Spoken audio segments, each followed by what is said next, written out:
There are decades when nothing happens, and there are weeks when decades happen. In the new world, for weeks, read days. And now, in just 24 hours, Britain voted to leave the EU. The Prime Minister announced his departure from 10 Downing Street, the Scottish Government declared it wanted out of Britain, and Ireland's largest party said that now was the time for the North of Ireland to exit the UK. It's panic stations amongst the ruling elites. All that was solid to them is melting into air. The sacred tenets of neoliberalism are being profaned. In this special edition of Sputnik, we're looking at how the Better Lines now stand from two very different political perspectives. First up, British broadcasting royalty, Selina Scott. She first interviewed me on television when I was a teenager, although she introduced me as George Gallows. Rather smartly, I think, for a 19-year-old, I answered, "You'll swing for that, Selina." Finally, we meet again. Alas, I recall it, but you don't. It was much more significant to me. It was too many years ago. I'm not admitting to it, actually, George. Now, look, you very famously, wondrously, tussled with Donald Trump for 2 weeks in making a one-hour documentary. Do you see this result as being a part of the same phenomena as the rise of Donald Trump, maybe even the rise of Jeremy Corbyn, a rejection of the prevailing orthodoxy? Yeah, absolutely. And it's taken a political earthquake, as you've so rightly just said, for us to get rid of this unaccountable group of people, a Brussels elite, who influence our lives in every single respect. And there is no outlet now for people who want to campaign against something that's been decided in Brussels. You can't go to your local MP, like they used to come to you, saying, "George, will you do something for me? I'm stuck." The impoverished, the desperate have no outlet. So this referendum has been an absolute godsend for them. But yeah, we're famous for the old phrase, keep calm and carry on. Yeah. But Britain seems to have gone into a bit of a tiz over this democratic result. We've got Londoners campaigning for independence. We've got the Scots threatening to leave. People even preparing to march in the streets of London against the decision of the British people just a few hours before. Yeah, it's the haves and the have-nots. It's the rich and it's the poor. I never thought I'd hear myself saying this about this country, but I come from the north. I come to London, I see London almost as a different planet, and I think the EU thinks London is Britain. But you go to Yorkshire, and you look at Redcar, you look at Middlesbrough, which is just north of me, you look at Hull, you look at Whitby. You go to Scotland and you look at Peterhead and you look at Fraserburgh and you see the devastation. And Michael Gove was right about one thing, the hollowing out of communities. Not just losing jobs, it's the community feel that goes. And when they have no legitimate means of expression, you're lost. I mean, recently, Cameron went into the Paris Accord, the Climate Accord. They all wined and dined and came up with this great decision about saving the planet. The very next day, he announced fracking, an imposed fracking on a whole pile of people near where I live. And there is no legitimate means of stopping this. The local MP went off to America, paid for it out of his own pocket, he said, to find out how fracking would damage Yorkshire, came back, said everything's absolutely fine, it's wonderful. Can't get him through freedom of information because he's paid for it out of his own pocket.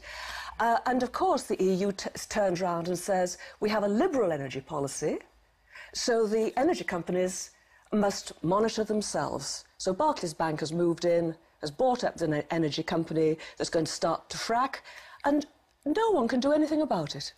End of subject. It's the winners in globalisation against the losers in globalisation, yes, isn't it? It is, and absolutely. there are more losers than there are winners. And that's seen regionally, as you've just vividly pointed out, but it's seen also within London. So, for example, in inner London, where people employ European nannies and cleaners and their espresso macchiato is served by a low-paid East European waitress. But also in London, in places like Barking and Dagenham, there was an overwhelming majority to leave the EU. So it's a tale of two cities, even in London. It is. I mean, I was at a debate the other night, and there was a black girl there, a teacher, I forget her name, so I hope she forgives me if she sees me today, but she was like a star. She set about Anna Soubry, as it was, you know, the Conservative minister, who, it was this kind of patronising attitude that, you know, somehow the wealth of London is there for the benefit of people who are in power, who are in politics. And that great divide, I mean, is obviously going to have to come to an end. You put earlier very rightly that it's actually between the have and the have-nots. Now, because this whole leave the EU campaign and sentiment was spearheaded by Nigel Farage in a popular way, it is very much branded as a racist thing to leave out. Yes. How did you deal with that argument? And well, I think that argument is absolutely totally wrong. You know, obviously there are people in there somewhere that may see this from a racist point of view, but the majority of British people are well integrated. I would never, ever consider the colour of somebody's skin to determine whether I, you know, voted for immigration or out of immigration. Immigration is a political issue. It's to do with the public services that are available, the shelter that's available, the way that we can govern our country and allow people of all kinds of different races and nationalities to come in and integrate. But it's to blame it on the people.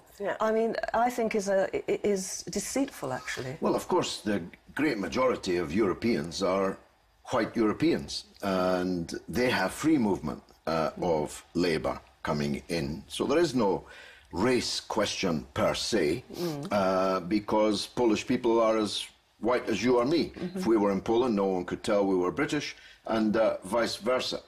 As a matter of fact, the working people of all colours, like the black woman you said was in your debate, like the nearly 40% of Asians, for example, in Britain, voted out of the EU. For them, it's about numbers, not colours. Exactly. If you have an unlimited labour supply, then you can only drive the price of labour, i.e. wages, down. And you can only drive the number of job opportunities down and put pressure on public service that has suffered a great deal of cuts in the course of the austerity. I think the interesting thing is that the poor can always imagine what it's like to be rich. You know, they can think about the holidays, the cars, you know, the health care, but it's extremely difficult for the rich to imagine themselves being poor and what it means to be poor. You know, if you've got kids that need help, if you're stuck with a hospital that can't help you because of the numbers of people who are demanding care, to be poor is, I think, just one of the worst things. And yet, I don't think people actually understand what it is like to be that. As Jimmy Durante once said, I've been rich and I've been poor, and believe me, rich is better. The political consequences, of course, are now being played out. David Cameron, who gave us this referendum, didn't have to, and who chose the timing and led the campaign, has necessarily announced his departure.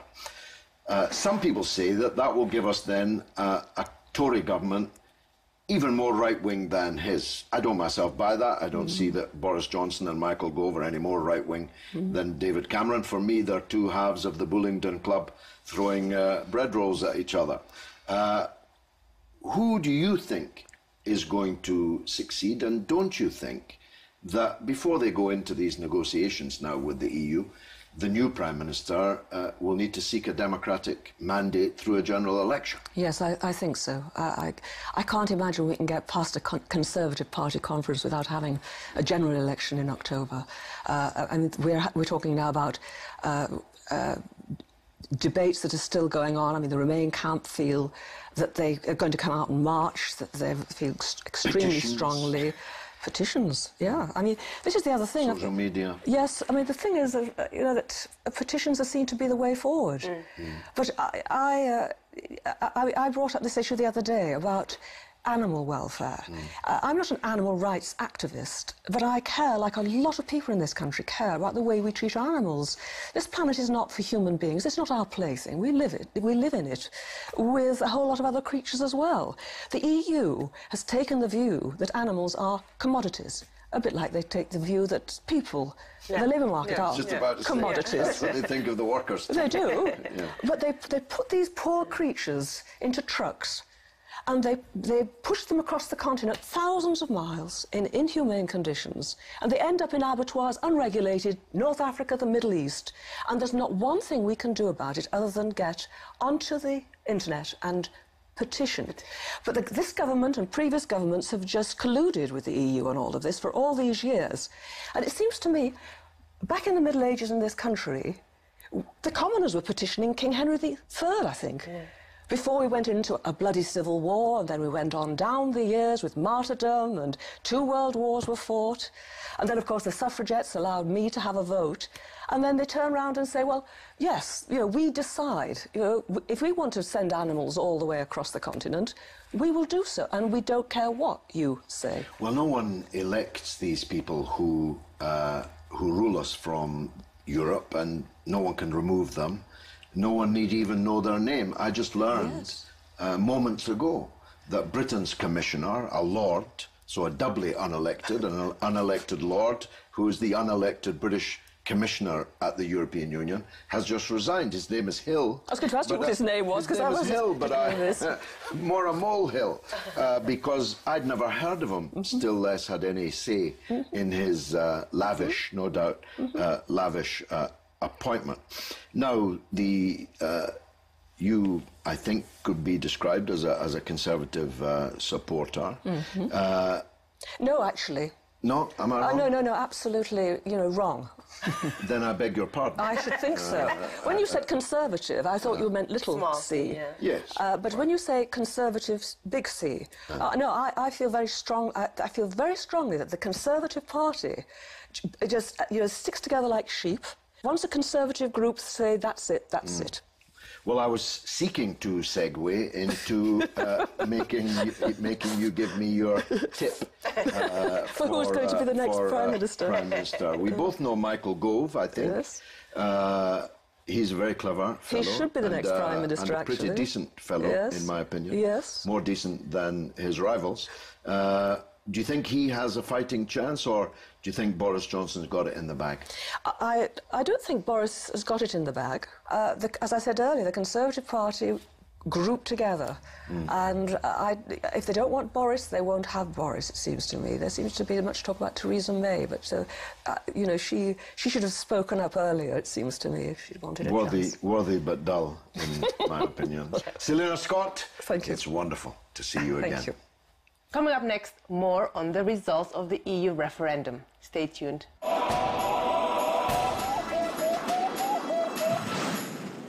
Welcome back to Sputnik. Most sensible people understand the Brexit vote was in part a rejection by the working class of the prevailing neoliberal orthodoxy, even if they might not have put it quite like that. 40% of Labour voters chose to leave, and that doesn't even include the millions of working-class Labour voters who'd already left Labour for UKIP and elsewhere. Many trade unions, having lost confidence in their own ability to defend their members, supported the EU to do it for them. One of those that didn't was the Rail and Maritime Union, the RMT, and one of their leaders, Alex Gordon, joins us now. Alex, I'm right, haven't I? This was the working class, the have-nots, the people without money, saying 2 fingers to a system that is actually designed for and operated by those that have got all the things that they don't. Well, I think there's a great deal of discussion in the media in the immediate aftermath of this tremendous vote of what it represents in terms of different segments of the population, and you'll see various commentators talking about how young people voted for the European Union or Scottish people voted for the European Union, but the clearest single division that runs right the way through this referendum vote is that working class people could not be persuaded to vote for the European Union, and in many cases voted against it in massive numbers. I mean, the polling numbers in working class constituencies, working class areas were exceptionally high, and there were anecdotal stories of, you know, places like Basildon in Essex, places in the northeast, where there was very, very heavy polling in solid Labour heartland seats in the northeast, such as Sunderland, one of the first results to come in.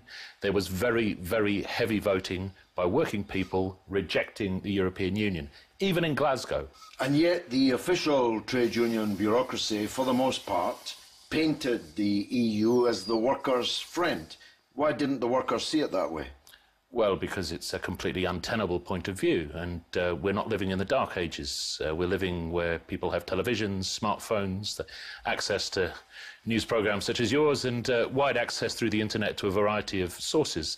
And it's very, very clear, whether you look at the plight of sub-Saharan African refugees perishing in the Mediterranean because of Fortress Europe, and because their economies have been destroyed by the European Union dumping cheap subsidised agricultural products on their countries, or whether you look at the policies of austerity which the European Commission and the European Central Bank have imposed on Greece, Portugal, Ireland, but also are part of the European Union treaties.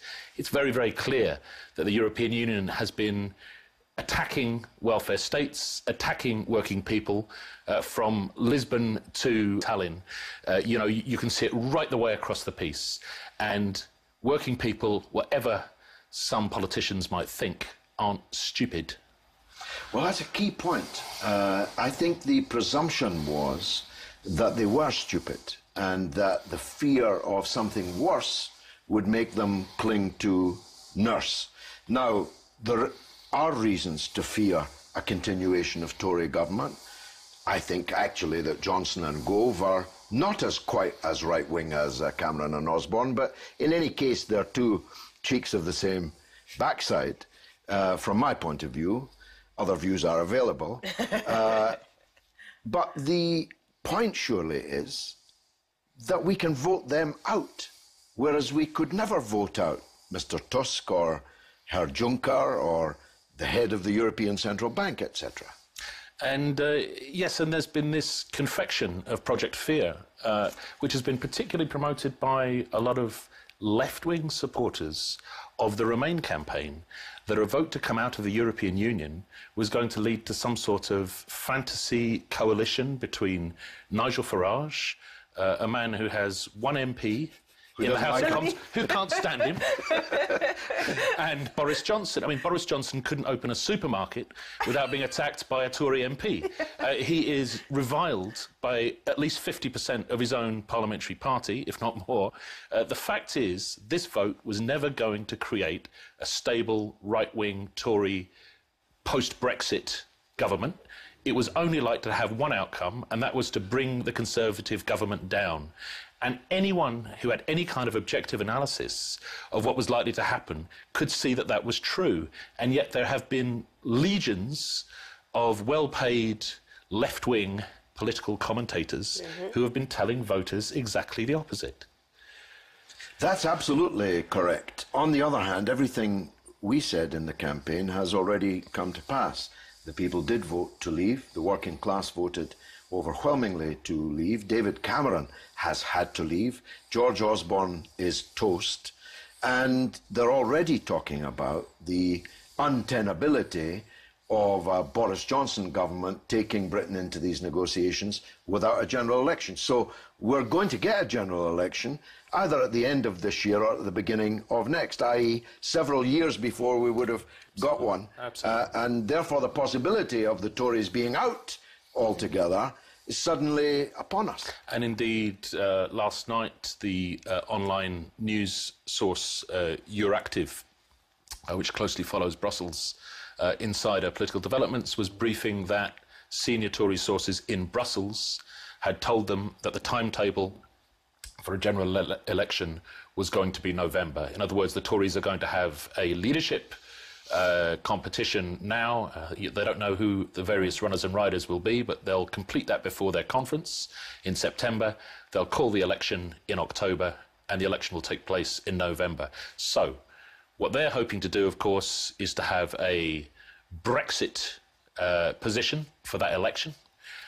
What the Labour Party needs to learn from this, if it can, is that it needs to recover its credibility with the masses of working class voters who rejected the European Union, and get behind them and to come up with a credible raft of policies behind Jeremy Corbyn's leadership, which will let the Labour Party go into a November election behind socially progressive policies, taking control of our railways back into public ownership, stopping any more possibility of the privatisation of the National Health Service, getting hold of the energy companies and putting them back into public ownership, controlling prices of gas, electricity, etc. There's a whole series of progressive policies that are now possible because of that vote to leave the European Union that would have conflicted with Britain's commitments under EU treaties had Jeremy Corbyn advocated them before Thursday's vote.